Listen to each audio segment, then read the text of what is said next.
கடலூரில் சமரச மையத்துக்கு நீதிபதியால் பரிந்துரைக்கப்பட்ட சிறுமி பலாத்காரம் செய்யப்பட்ட வழக்கு தற்போது மீண்டும் பரபரப்பை ஏற்படுத்தியுள்ளது.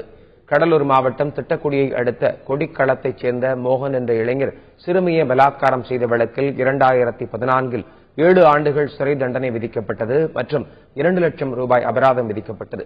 நீதிமன்ற தீர்ப்பு வந்தபோது பாதிக்கப்பட்ட சிறுமிக்கு குழந்தை பிறந்து 5 ஆண்டுகளாகி இருந்தது. பின்னர் சென்னை உயர்நீதிமன்றத்தில் மோகன் மேல்முறையீட்டு மனு ஒன்றை தாக்கல் செய்தார்.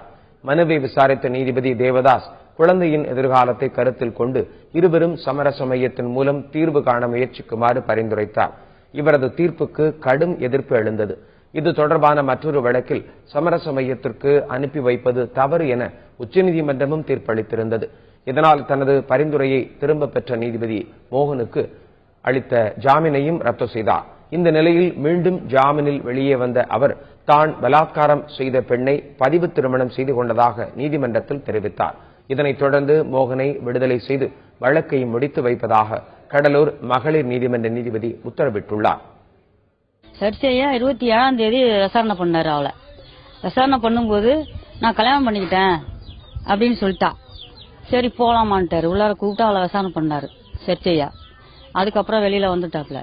அதுக்கப்புறம் 3வது நாள் 29ஆம் தேதி திருப்பி அவங்க வக்கீல ஜட்ஜ்மெண்ட் வச்சாங்க.